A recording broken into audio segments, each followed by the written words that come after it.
Good morning, and thank you for joining us early for today's webcast, Maintaining Sanity as a Department of One. I'm very excited to introduce to you at the top of the hour Maria Chilcote and Melissa Smith, Managing Partners at the Training Clinic.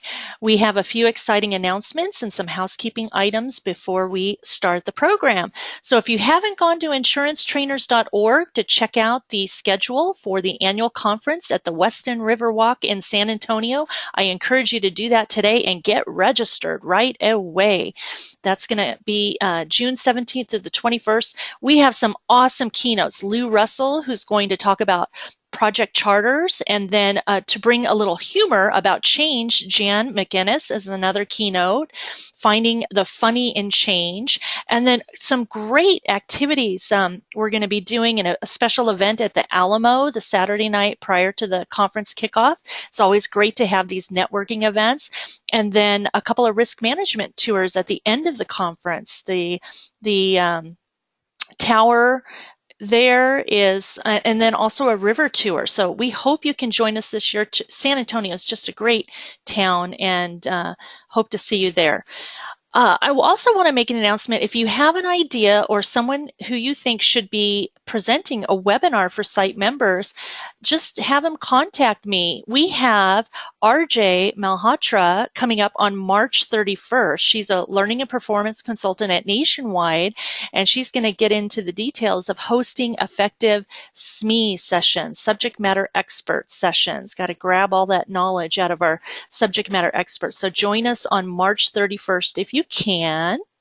And we don't assume that anyone knows how to use the GoToWebinar tools. So you've got a little control panel on the right, and you're watching the presentation in the viewer window. And that little orange arrow is what opens and closes your control panel.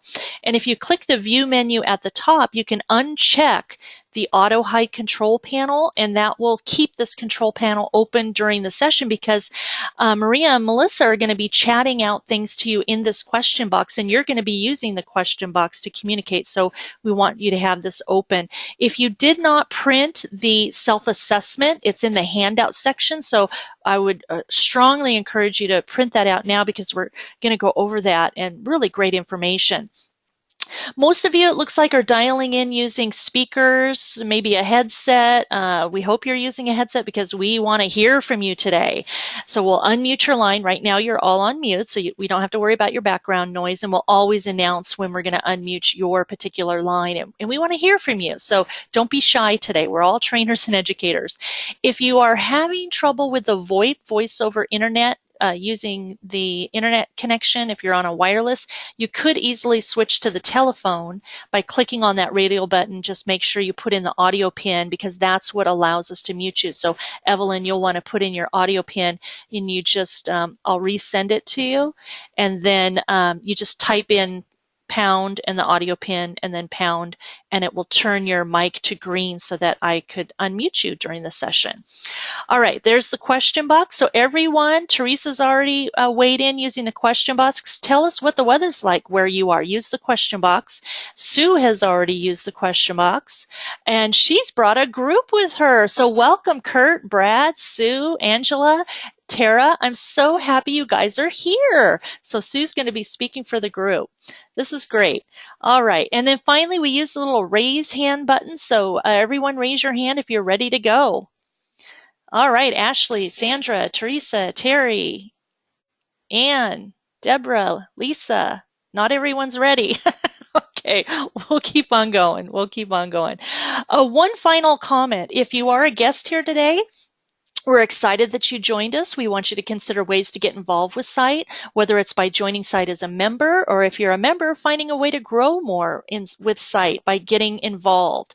SITE has unlimited benefits of membership, and as you can see on the screen, we'd love for you to get more connected. SITE is a great place to network with people in a similar role as yours. Professional networking has a way of becoming a great tool when you least expect it. The relationships you sow today may yield success in the future. So visit our website, www.insurancetrainers.org. Check out the conference and get connected today. So now it is my pleasure to welcome to SITE Maria Chilcote and Melissa Smith, Managing Partners at the Training Clinic. Welcome. Oh, thank you so much, Sandy. This is Melissa, and we are so delighted to be here. And I'm so glad that you could join us this morning for your sanity break. Boy, Yes. this job as a department of one can be really a challenge. But I'm curious now, since we have a group here, just with a show of hands, how many of you are departments of one? Just a quick show of hands. Okay. So we do have a number of Department of Ones, and for those of you who are here as a group, we love you too. And of course, everything we're going to be talking about will be applicable to the larger groups as well. But our real focus today is about Departments of One. You know, this session came about as a result of some discussions in our Training Manager Certificate workshop. So it's appropriate then that our raffle today. And of course now my little advancing guy is not advancing. Let's try this again. There we go. With that, we are raffling today the book titled Managing the Training Function for Bottom Line Results, written by Jean Barbizet, who is the founder of the Training Clinic. So we'll be holding that raffle at the end of the session, and yes, you must be present to win. So we hope that you'll be able to stay with us for the entire time. So let's get started now. Boy, I am having difficulty here, Sandy, on getting the... There we go. Is one really the loneliest number? Was 3 dog night correct? Sometimes it feels that way. When we've experienced, all of us have experienced being a department of one, both Maria and I have, and what we hear from our clients and from our personal experience is that it's lack of time as the number one stressor. As a department of one, we are all juggling so many things all the time. It is relentless. We feel like we are stretched to the limit like a rubber band ready to pop. We are just so very busy. So how many of you relate to being just overloaded? Quick raise of hands. That's why you're here?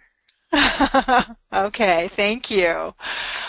Well, you're going to still need all of those great multitasking skills that you have, but the skills that we're going to be talking about and the tools we're going to be talking about today will certainly help. Specifically, we're going to be talking about examining some key roles and responsibilities to help you determine your priorities and who to ask for help when you are running solo. We are also going to be looking at the role, there's a delay, there we go. Sorry about that. We're going to look at the role of a function mission statement. The role that can play for you in sorting out where to invest your efforts and your time, and make a case for additional resources if it's appropriate. And lastly, we're going to be looking at a number of tools to help you build partnerships throughout the organization to lighten your load, but more importantly, to stay closer to the business needs to meet the performance goals of the organization. So today's workshop will help you provide a number of tools and strategies to help you adapt and adopt to help you expand your reach. What I'd like to do is just hear from a couple of you. Let me have you lower the hands here. Thanks, Sandy. Let me just hear from you, a couple of you brave souls. Tell us what some of the key issues are for you as a department of one. So just raise your hand. I just want to hear from a couple of folks. What are some of the key issues that you face as a department of one? Just raise your hand and we will unmute you. I'm going to unmute Terry. Great. Terry, thanks. Go ahead. Yeah, hi, everyone. The problem I have is that a lot of things that don't go right are blamed on training. And then they'll come to me and say, well, we need more training, but they haven't identified the true cause of why it's not working correctly. And Right. I'm left to kind of fix things. You mean you can't just put it in the black box of training and have everything come out okay? Right. No, it's so true. Yeah, that is a constant education process, I think, of identifying what's truly a training need, a training issue, and what isn't. And actually, one of the tools we're going to share at the end of the session today will help you put some language around some of that and help you be able to push back a little bit around what's a training issue and what's a non-training issue, and what are some of your responsibilities versus some other folks. So that's that's a great one. Oh my gosh, thanks, Terry. Who else would like to share? One other person, one other brave soul out there. What are some of the key issues you're facing as a Department of One? While we're waiting for someone to raise their hand, Yes, Deborah Sandy. put into the we'll let Deborah off the hook. She put into the question box her biggest issue is that every department wants me to do webinars and often they are not webinar worthy. Oh God, that is so true? Don't the executives come to you and say that, we'll just throw it online, do a webinar, just like first of all, it takes no effort at all, right? Mm-hmm. And secondly, like that's the best medium to deliver the message, Mm-hmm. and it's not always true. So yeah, exactly. Yeah. So that is part of what we need to do, is look at other non-training solutions for some of the performance issues that we're facing out there. And again, I have a great tool that we're going to share for you at the end of the session to help you with that, to put some language around that and give you some confidence that that is a good way to go. So thank you for that. So let's just start with our very first tool. If you'll join me in your handouts on page 3. Yep, there we go. See, I'm just having so much fun with this, with advancing here. Yeah, I think what happens, for all you people doing webinars out there using GoToWebinar, I've promoted our presenters to organizer, and then I'm sharing my presentation from my laptop, and I'm giving them keyboard and mouse control. So I think that's why there's a delay. And so Yeah. if I click on my control panel and try to respond to someone's question in the background, I think it's kind of taken away your control, where you have to click on the slide again and then click on the advance button. So I think my that's it. apologies for that. We're fighting, right? We're fighting for control because we all have control. We all want control. That's right. But isn't that part of the learning process? And Yes. we all are using so many different platforms all the time, which I think is just so much fun. I love working with different platforms, and this is the first time we've worked with this platform in a number of years. So it's very fun for us. So thank you for giving us that opportunity. Yeah. So let's climb back inside. On pages 3 and 4 is our first tool. It is some of the key training and development roles. And what we'd like to have you do here, this is an ongoing, evolving, dynamic list that we've gathered and distilled, over 35 years of research and observations. And what we've done is we've taken a look at the L&D function and broken it down into 19 key roles or key areas. Now, I'm sure that many of you have lots of other roles as well, and what I would encourage you to do is to customize this for yourself. So if you also are responsible for employee engagement or recruiting or hiring or social responsibility, whatever, add that to your list so that you can create one of these roles lists for your function. And then you'll see that there are 2 columns, column A and column B. Column A is for you to take one cut through this list and just put a Y or an N, yes or no, it's needed in my organization. Because you are all working in different organizations. Some of you are working in organizations that are very mature, very robust, have a lot of history and development of the function. And some of you are working in brand new functions in very small organizations. So you may not need some of those functions. So what I'd like you to do, invite you to do, is go through this list first with a yes or a no, and then in column B, identify who does that. Just put the initials of the person that does that role. So let me give you a moment to just run through this this assessment. Column A is yes or no, it's needed in my function. Column B is who does this? What are the initials of the person who does this? And then if you finish that and have time, take a look at the questions at the top of page 5. But let's just get that far. I'll give you a minute or two to at least skim through this.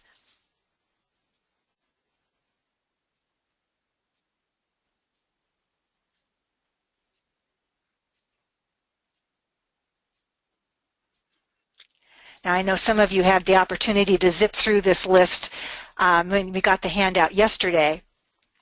So what did you discover? Give me just a raise a hand and we'll unmute you. What did you discover as you went through this list and this assessment? Raise your hand and we'll unmute you. All right, I'm going to unmute Sandra Colley. Hi, Thank Sandra. you. Hello. I think one thing that stood out clear to me is that even though there was, I think it was 19 different items, a lot of those, again, based on your title, fall under 1 or 2 or 3 roles within our group anyway, since we have a department that's bigger than one. So again, having multiple of these topics fall within a few positions. It's not that there's not one performance coach. Everyone's doing that. Right, right. Well, so that's a good thing then. You've got some distributed responsibilities there, and more than one person can do that. That's awesome. Great.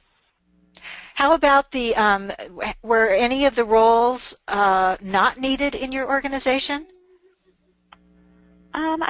We currently do not have a theoretician or someone who's looking at all the and testing theories of learning. I guess you could argue that maybe our instructional designers do that because they are putting new theories into practice, but we don't necessarily call that out specifically. Yeah, I think it's sometimes helpful to recognize that maybe we don't call it that, but that is something that we need to be doing, or somebody needs to at least be thinking in those terms, because that's an important role. Or we need to be able to access it from outside. I know at one point I had a great relationship with a professor early on in my career, and that was my go-to theoretician. So I would go to her when I needed to get some additional depth, that kind of thing. Yeah, and I think for us that position is kind of one where we get so busy that's something that when you don't have time you don't get to. So that's probably why that's another thing that we just don't do, because we don't have time to theorize and we have to get some things done usually. So. Which means that you might be missing out on some stuff, but at least you know you're missing out on it, right? Exactly, yeah. Yeah. Okay, let's hear from someone else. It looks like, Deborah, it looks like your initials were on every line. Oh, no. Raise your hand real quickly. I promise I won't call on all of you. Raise your hand real quickly if your initials were on most of the lines.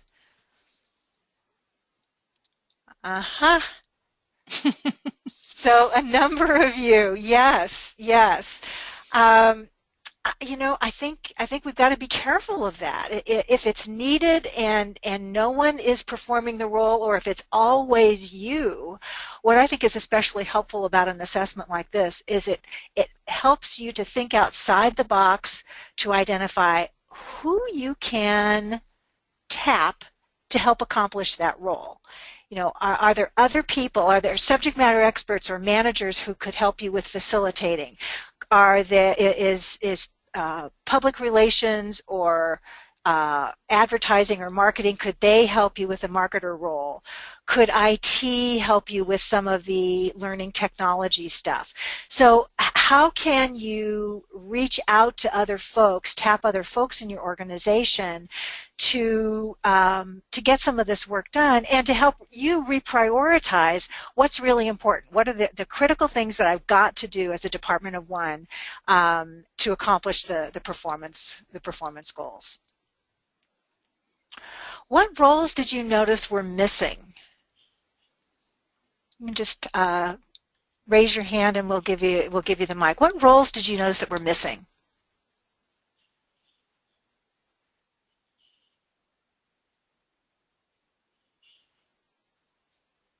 All right, I'll unmute Richard. Hi, Richard. Well, hello. One of the roles that I perform that's missing is subject matter expert. And you are a subject matter expert in? Underwriting, coverage, and selling. There you go. Okay. So sometimes we're our own subject matter experts. Yeah. And that's what makes this other stuff manageable. And in the area of sales, there is no other subject matter expert to call upon. You are it. You are the person.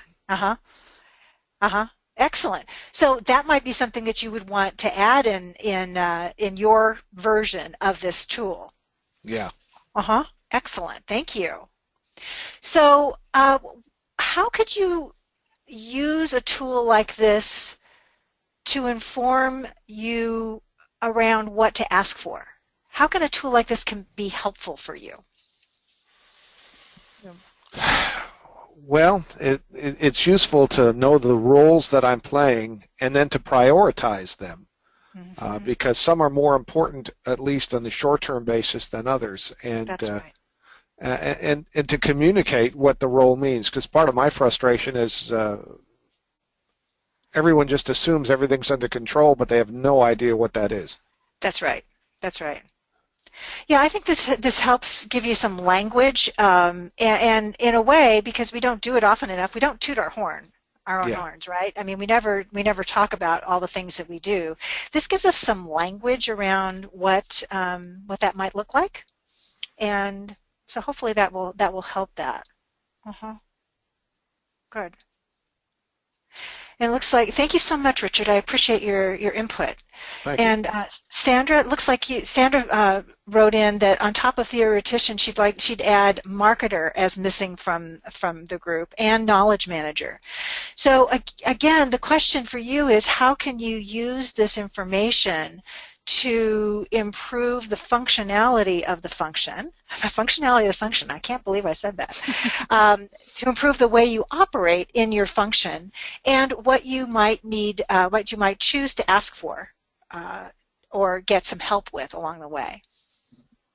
So looking at the roles and responsibilities and what you are doing can help reveal an implicit function mission. So I'm going to turn this over to Maria to talk a little bit about the importance and value of having a functional mission statement. Maria? Thanks, Melissa. Well, I'm going to share with you right now one of my favorite mission statements. I love it. Now, even though this is comical, honest to goodness, this happened to me not very long ago. I was doing some strategic planning with an organization and working with their L&D team, and I said to the C execs, so let's talk about your vision and your mission statements, and let's make sure that the L&D team develops them that are aligned to yours so that they can better service you in making sure that performance goals are met. So we talked about their vision, which, you know, is a little airy-fairy, and that's to be said. But then I asked them what their mission was, and it was more, better, faster. So it's just two more words than what you're seeing right there. So sometimes our role is not only to look at our own mission statement, but to look at that of the organizations and to do some coaching to help them achieve what they need to do in their mission and vision statements. In fact, I always say that it's one of those things where, you know, we're really talking about organizational culture here, and some C execs, the extent of their organizational culture knowledge is, you know, found at the bottom of a yogurt container. So we really, as we're going through this process, sometimes have to coach them along too. So let's look at a mission statement for your function. You've just gone through the different roles and responsibilities and who does what, and as Melissa said, out of that sometimes falls some really good hints as to what your mission statement should be, because it's not just what you're doing, it's what you're doing in relationship to what the organization needs. So you're really plugging yourself in as a performance consultant. Before we go any further, though, let's take a look at the difference between a vision and a mission statement. A vision and a mission statement. The vision statement is more of the future, so it's the more of what I want to be when I grow up, sort of the idealistic that I want to try to reach. So it's not here just yet. Might be off in the future, 5, 10, 15 years. Where the mission statement is more of the roadmap of how I'm going to get there. And so the mission statement helps us with our roadmap to get to our vision. I'm on page number 5, and you're welcome to take some notes there. So here's some really key questions you can start asking yourself about your mission. First, I'd like a show of hands, though. How many of you have a mission statement just for your function, just for your L&D function? Raise your hands. A couple of people. Okay, all right, that's good. We may ask you to share what those look like. But for those of you that don't, here are the questions you want to start asking yourself. First of all, what business are you in? What do you provide for the organization? And in line with that, what are you trying to do that others can't do? Guess what? Training is going on all over your organization. Instructional design, much to our dismay, is going on all over the organization. Haphazard, sometimes onboarding is going on all over the organization. But what can we bring? What value can we bring to those processes to help them be effective, again, for the organization to reach its performance goals? And then, what's your purpose? What's your purpose? What's your role in the organization? So to help us clarify that just a little bit more, what I'd like to do is to show you some examples of vision and mission statements. Some of them are smushed together, organizations put them together. Some of them are called out separately. Here's ours at the training clinic. Here's our vision. Melissa and I are really adamant about being performance partners with the organizations. We work side by side with people, and we need their trust, and we have to express our credibility so that they do trust us so that we can work as partners. So that's why our vision statement is written the way it is. Then our mission statement actually has 3 different parts. We want to be really pragmatic. That's the first one. We want to make sure that we're modeling as we go. Because isn't that awful when people talk about something and you're not seeing it? And then also, we just truly have a passion for adult learning. And we'd like to have fun too. So that's the training clinics. Here's an organization that we work with from time to time, Training Magazine. There is their vision statement and their mission statement, so you can take a look there. See what types of things jump out at you that seem to be important.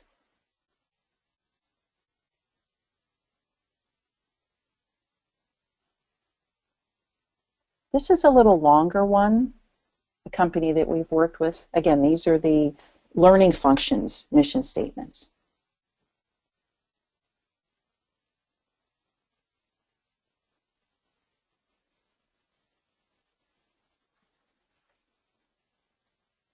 Here's a real quick read, one from the Kentucky Department of Criminal Justice Training. Boom, that's it, huh? A little bit longer one, Maryland Transit Administration.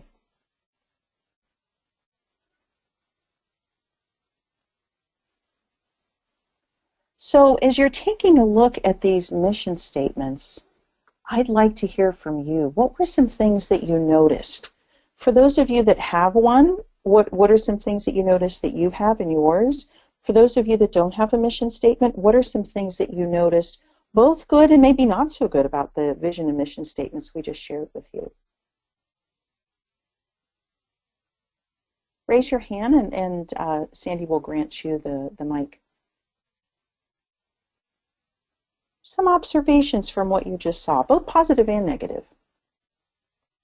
Maria Sandra has written in the questions that she's always thought that a mission statement was supposed to be one sentence. Is that outdated thinking? You know what, Sandy, I'm with you, because I think something that's a little bit too long-winded is something that you can't recall quickly. So I'm with you. The shorter, the better. It might be more than one sentence, and that's okay. But when you get into paragraphs, it might be, it might be a little bit much. I'll unmute Richard now. Okay, great. Thanks, Sandy. Hi, Richard. Hi. The mission statement we have is really focused on who our customer is and what we do for them. So it really sort of pictures how we help them succeed and what we provide to them. So it's really focused more on them than it is on who and what we are. A lot of mission statements I've written in past for different organizations have been semi-defensive to defend why we are who we are, but where I'm at now, it's really just focused on how do I help my customer and what do I do for them. So when they see that, they'll know what value it is I bring to them. Good, wonderful, Richard. Because, when you look at it, we are a support function to the organization. And if we don't realize that, well, then those of you that were around in the late 90s and the early 2000s when training departments went away, we learned that really quickly. We were not here all by ourselves. We were out there for a reason. Thank you so much for that. So yes, it should be client or stakeholder or customer focused. Thank you very much. Anyone else? Observations about these mission statements? Let me see if there are other hands here. Okay, so what I'd like you to do right now is I'd like you to take just a moment for those of you that don't have a mission statement on page number 5 to just record some words or thoughts that you would like to include in your mission statement. Think about the assessment that you took. What are some things that you can pull out of there? And then also maybe examples of the mission statement, some good examples that you saw that you would like to glean from. Take just a minute or two and write yourself a note. Those of you that have a mission statement, would you write down in the questions what are some of the things that are called out in your mission statement? And Richard, thank you again for calling out that customer service, customer focused and stakeholder focused.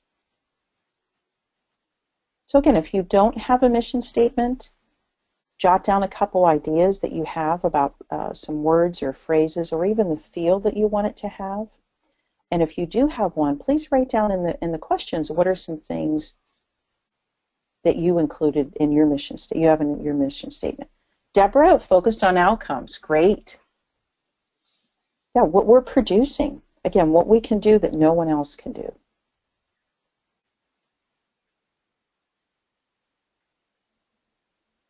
Okay, so for those folks that didn't have a mission statement, jot down in the questions area some thoughts that came to mind.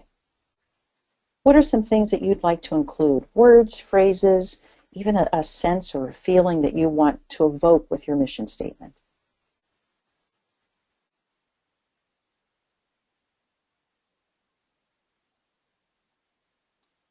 The focus on collaboration. Good, Sandy. Yes, collaborating with business partners and impacting key performance measurements. Wonderful, good.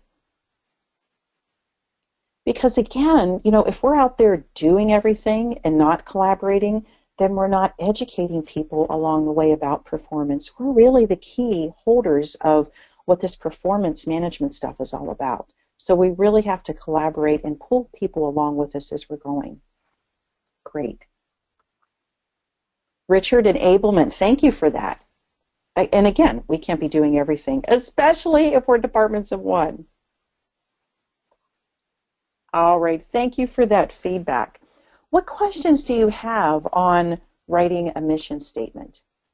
And again, when you are crafting your mission statement, you want to have a vision statement and a mission statement that really reflects and complements the organization's vision and mission statement, which is hopefully not more, better, faster.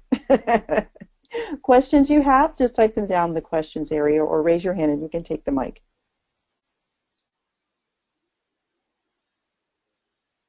Seems everybody's good. All right, join me at the bottom of page 5. And no, we haven't lost our mind, but we too really think it is a gift being a department of one. After we get past people going, I just don't have time and I'm busy and I'm just crazed, we hear a lot of benefits to being a department of one. Right now, for those of you that are a department of one or were a department of one, I mean, maybe you came in and you started up the training department and you were lucky and blessed enough to have a staff, but everybody had to start by themselves at one point. Type down in the questions area what you think is the benefit or the gift of being a department of one.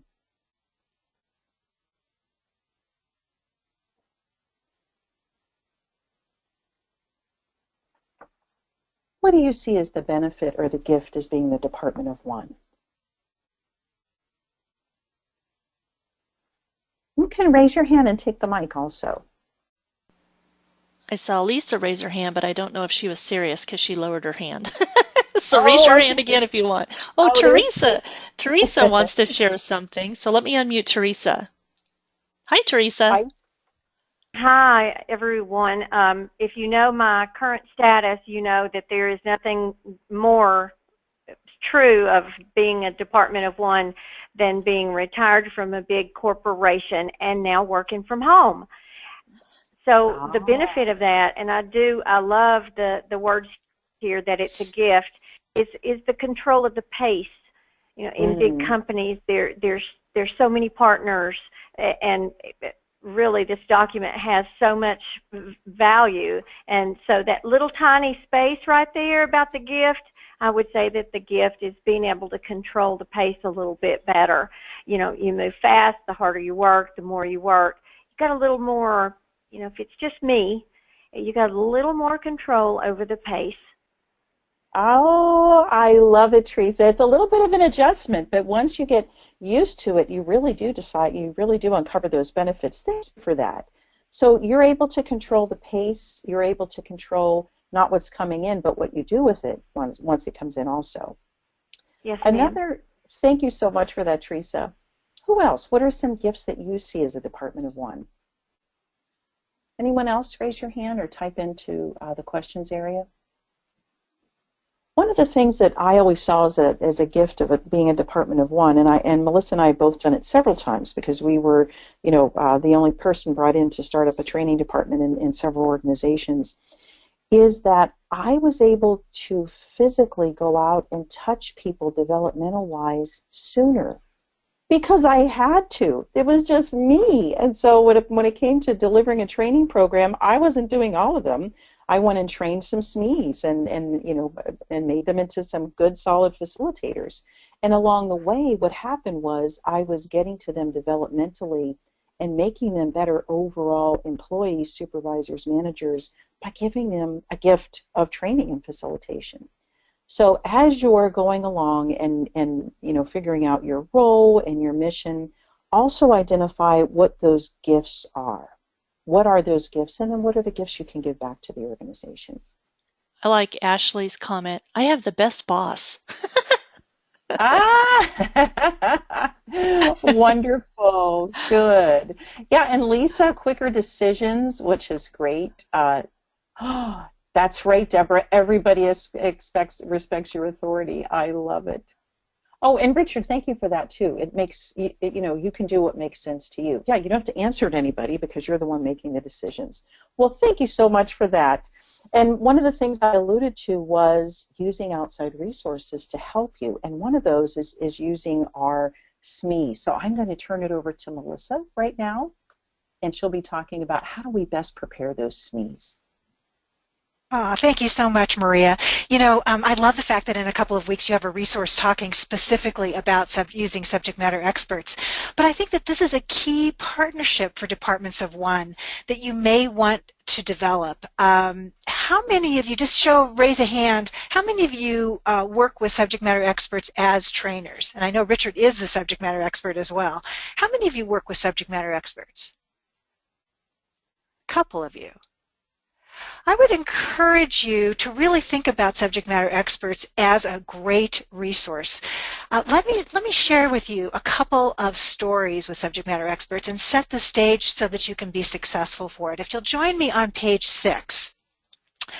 The reason that this woman is screaming is that we think that sometimes that subject matter experts are going to be the answer to our problems, and yet it ends up driving us crazy. So I've got a couple of stories for you on page 6. Just take a moment and read through the first case of Lauren.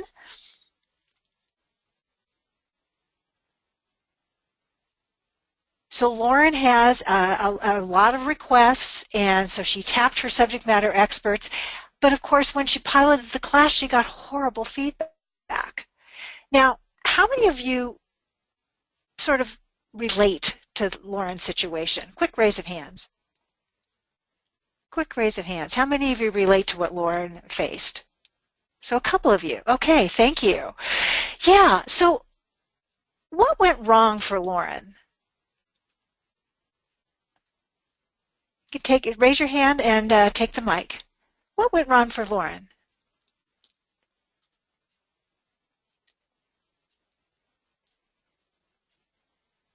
Sandy, would you tap at one of our folks who have their hands raised? Sandra raised her hand, so I'll unmute her. Great, thank you. Sure. So what I've noticed when we've had experience with needs, if we allow them to go past providing knowledge and into the development realm where they do not have the expertise of our learning performance consultants, that's where it turns into lecture versus creating, using adult learning theory with group work and cases, and that's just basically a dump of their information that they know. Exactly. It's the subject matter, the subject expert fallacy that they want to tell everything they know, right? Exactly. And so it becomes this huge data dump. Excellent. Thank you for that. What else went wrong here? What else went wrong?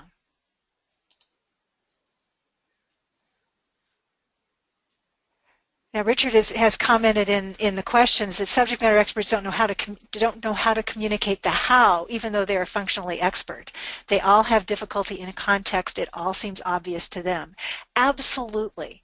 So, what can we do to help our subject matter experts?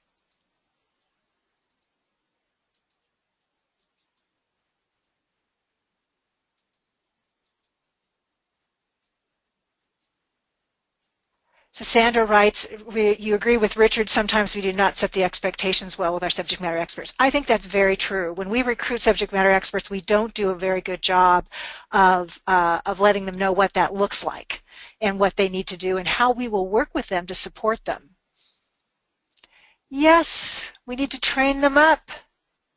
Provide the context they lack, and sometimes we need to be the folks that do the facilitation. Oftentimes we'll co-train, or we'll suggest that you co-train with your subject matter experts so that you can do the facilitation. Let them be the experts that they are. Yes, Deborah suggested she's groomed them by helping them with their first presentations, help develop their program materials, help develop their slides. All of that is really helpful. Thank you for that. Let's take a look at, a template. Give them a template to follow. Absolutely. That's a good suggestion too, Teresa. Thank you. Let's take a look at the second case here, which has to do with Pete. Now, in this case, Pete, as you can see, had a selection interviewing problem, and he thought that having a DVD would be the subject matter expert that he would use, and he would then distribute this DVD, have the district managers use it, and that would solve all the problems. Of course, that did not happen. So what are some of the things that go wrong in this situation?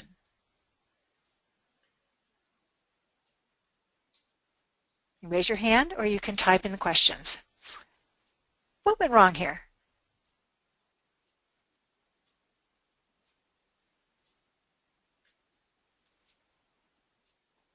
Deborah types in relevancy. Yes, how relevant was it? It doesn't appear that there was any needs assessment done prior to deciding that the DVD was going to be the answer. And Terry had her hand raised. You want to raise your hand again if you'd like to comment on. Okay. And just Helen, so you know, I don't show that you're connected via audio, so you may be listening through your speakers, but I have no way of unmuting you. So my apologies, Helen. But Terry, you're up. Yes, what I was going to say is that they're really kind of delegating it to the district managers to handle the questions. That's right. And that wasn't an efficient, they're really not doing the job. So it was just kind of giving them this DVD and then no follow-up, and then the people facilitating didn't have, maybe they didn't have the ability to field the questions and exactly. Yeah. What kind of support was given to them? What kind of education were the managers given to on their role and on adult learning? How do you coach the subject matter experts to be relevant? All of that. And then Sandra also commented, do they have the technology to play the DVDs? Boy, it seems like such a no-brainer, Sandra, but how often does that happen where you provide a solution and you think of course everyone's got a DVD player in their computer, right? Not so much. Yeah. So thank you so much, Terry. I appreciate that. You're welcome. Okay, so to help expand your reach with subject matter experts effectively, Maria's got a couple of quick tools that she wants to just introduce to you to help you along the way and also set you up for your next webinar. So Maria? Thanks, Melissa. Excuse me, thank you. You know, I heard a term the other day that really corresponds with this picture. Someone said, we call our SMEs poof trainers because poof, they're turned into trainers just automatically like that. Now, even though, again, this is a little comical, it does happen that we really don't do all the things, fortunately, that you guys have already said that you're doing. It's sometimes just not happening. So the first thing we want to look at before we pick these guys up and say poof is we want to look at some criteria. Join me on page number 7, and you can see an example of what we think is important for criteria that we've developed over the years. It's a really quick assessment, the ratings from 0 to 2, and you can go ahead and add to your heart's content to this. But as you're taking a look at the things that we've listed here, what do you notice? Give me some feedback about things that you feel are important also, or maybe there are some things that we haven't listed that you think are really important in your organization. Type in the questions or raise your hand.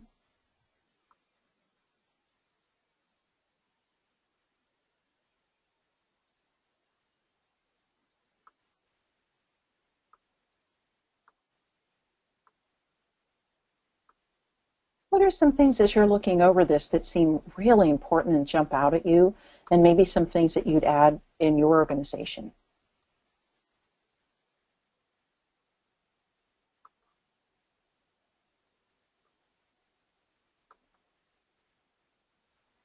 A positive attitude, absolutely.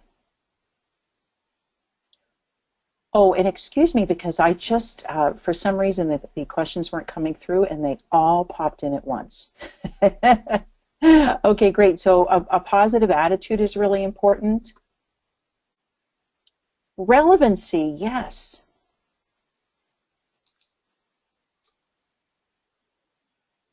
Other things that are important as you're selecting, what are your criteria? In fact, very quickly, raise your hand if you have criteria. Do you have criteria for SME selection? Those folks that you want to help you in your facilitation efforts. Raise your hand if you have criteria.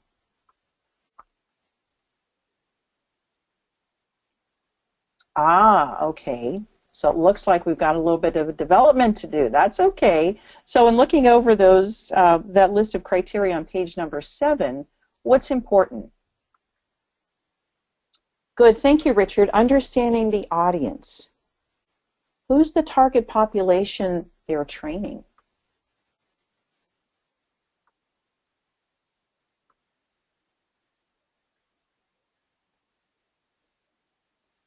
Also, we know these folks aren't being paid extra.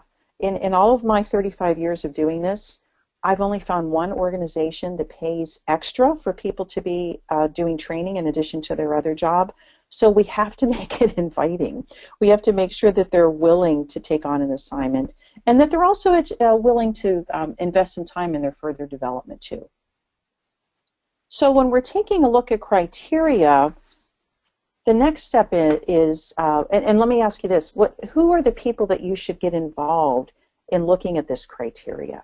So if you come up with some criteria and you say, you know, I just want to bounce this off somebody, who would be some people in your organization that you would run this past?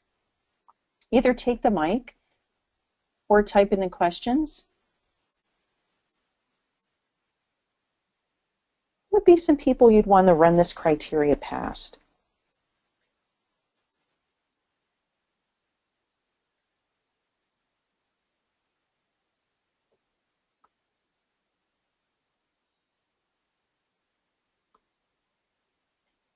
Yes, I look at other learning and performance organizations. Absolutely. You might even want to look at some of your stakeholders that you're really well connected with.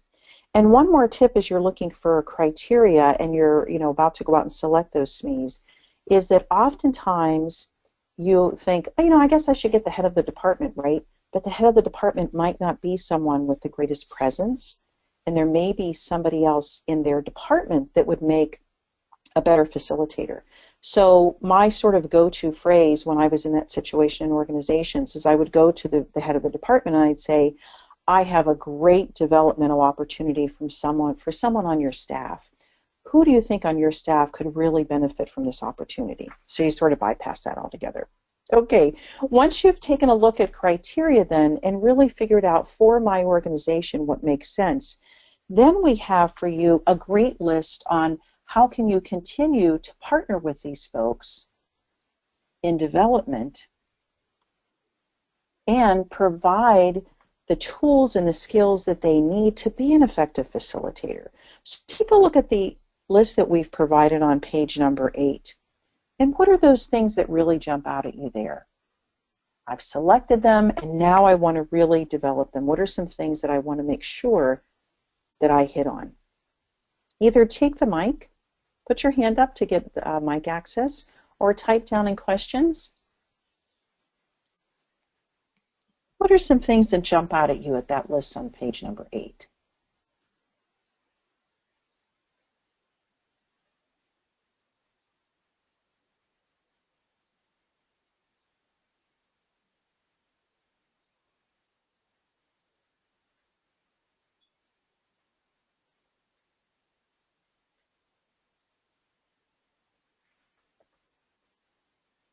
When I look at this list, number 7 sort of jumps out at me, is that it's the word pilot.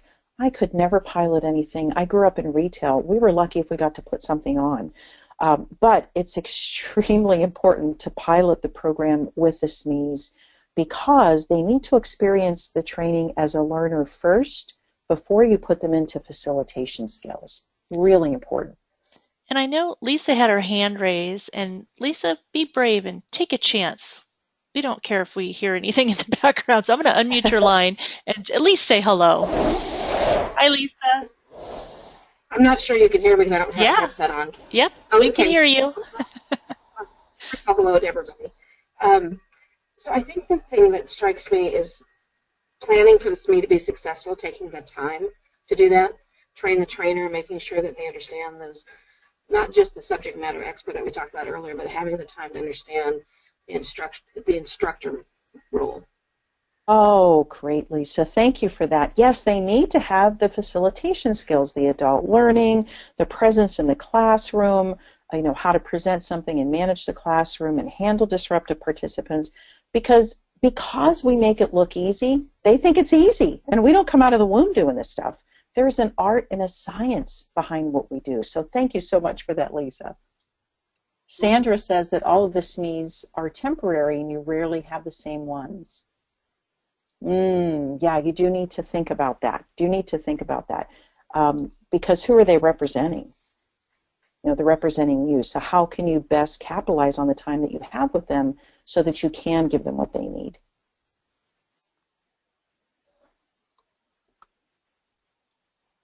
Okay, great. And then, of course, we want to make sure that you don't just let them out there by themselves. So as Melissa had mentioned earlier, once you get them trained on the content and they know how the format is and they've practiced some facilitation skills and gone through a train the trainer, we always want to co-train with them.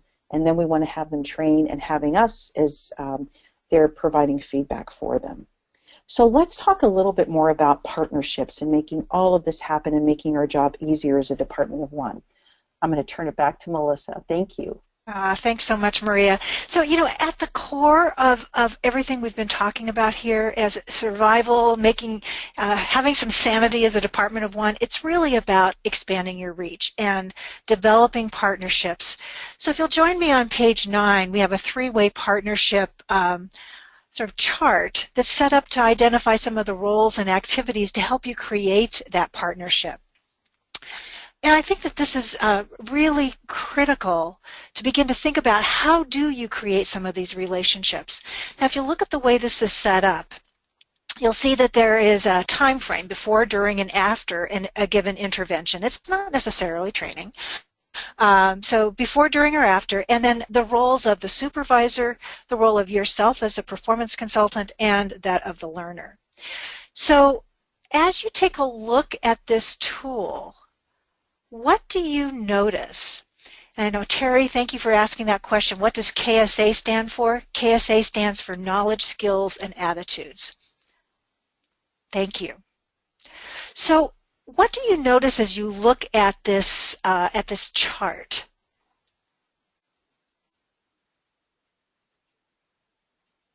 What strikes you?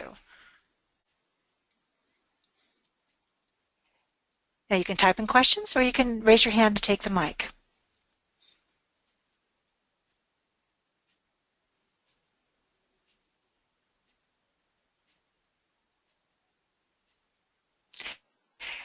How can this kind of information help you sort of stretch your reach? Ah, very good. Richard points out learners have a role and expectations throughout. Absolutely. We're partnering with them. They're the ones that need to have the competencies to perform the task. So they are part of the relationships that we need to create. Ah, thank you very much, Richard. He says this is an excellent list. One of the things that a lot of people comment on this chart is they say, look at all of the things that the supervisor or manager has to do. And we think that managers just understand this because they're managers, and we expect them to know this, but they don't necessarily, because they got to where they are because they were good at what they did. So I think one of the things that this helps me remember is that the supervisor does have a role, and we have a role in coaching the supervisor. That supervisor, if this is the outcome that you need, this is the business need that we're trying to help you create, here's your role in the process, and here's my role in the process. And if we both do our roles, we're going to get the business need, the business objective that we together decided we needed to accomplish. So I find this list to be really helpful to review when contracting with your client, so that if this is the business objective or business need, here's what I commit to, and here's what you need to commit to. And if you can't commit to doing your part of the role, your part of the process, then we shouldn't be doing it, because we're just going to be wasting time. So my hope is that a tool like this will be helpful for you as you begin to look at your interactions and expanding your reach a little bit. Now there's a companion tool that I want to offer on page 10.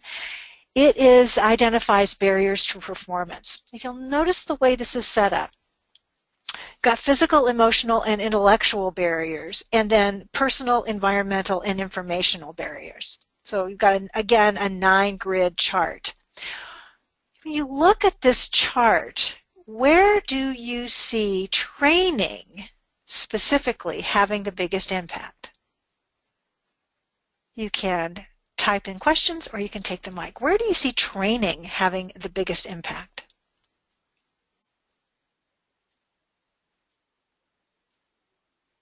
Come on, take a chance. Raise your hand.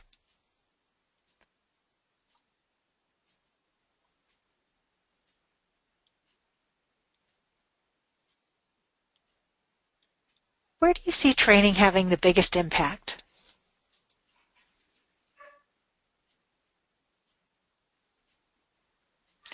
Anne says information section, knowledge and skills. Yes.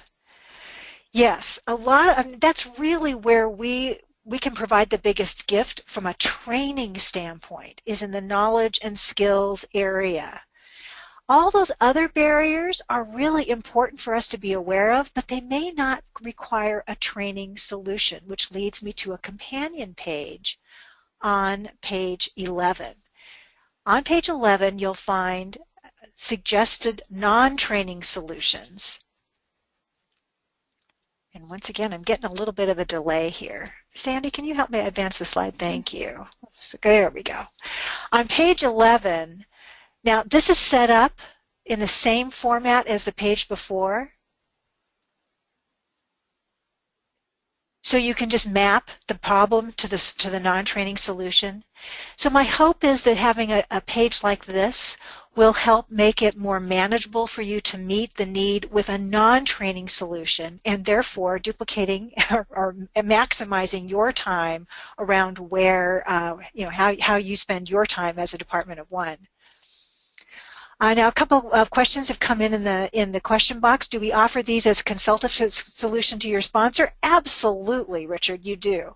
I think anytime we can offer non-training solutions, trust me, you still have job security. There are so many performance needs out there. You will certainly be able to help with those.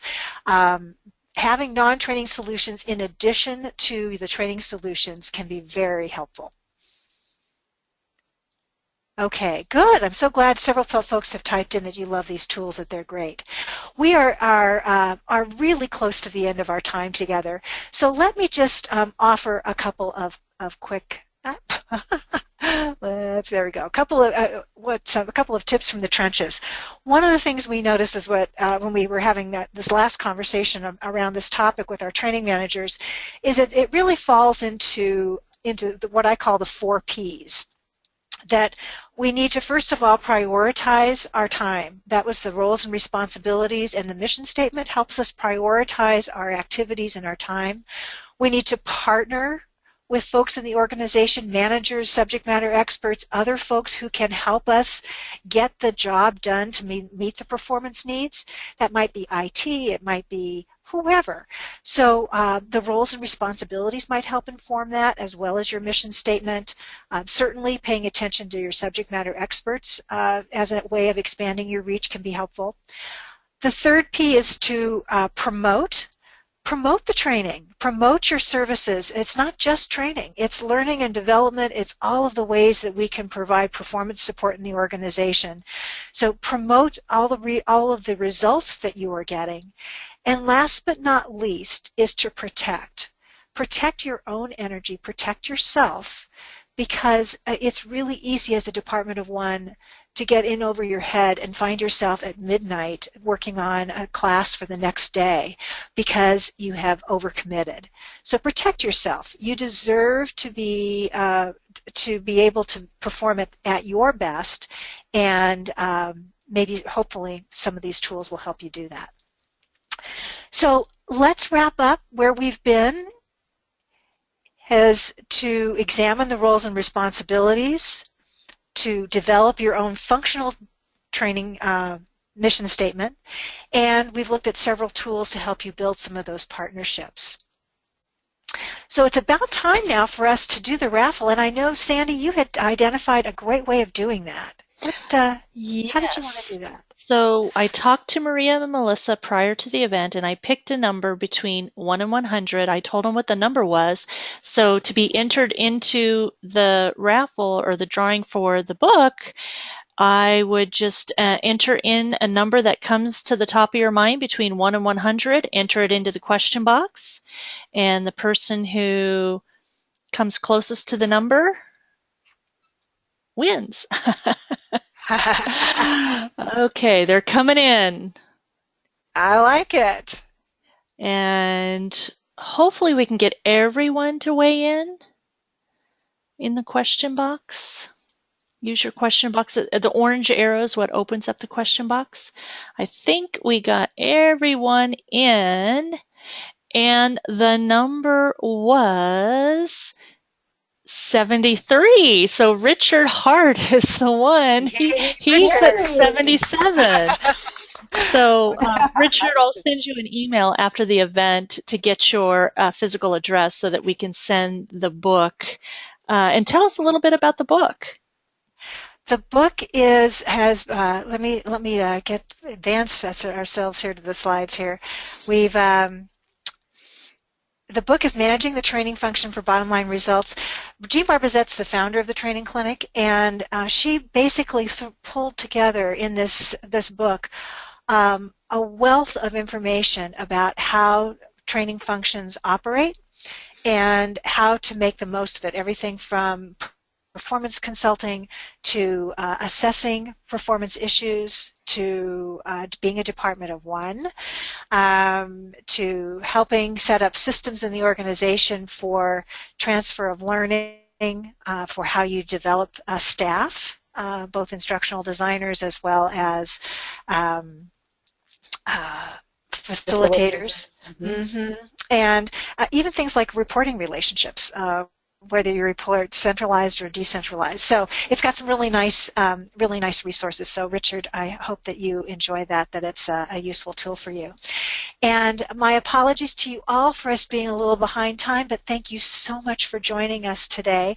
We will stay in the meeting room for a few minutes now to unmute the mics and just open questions for however we can be a resource for you about being a successful Department of One. We would be happy to do that. And thank you so much, Sandy, for inviting us and for being our fabulous producer here today. Well, on behalf of SITE, I want to thank you, Melissa and Maria. And this recording is going to be posted in the archives at the SITE website with the handout. And I'll go ahead and stop the recording now.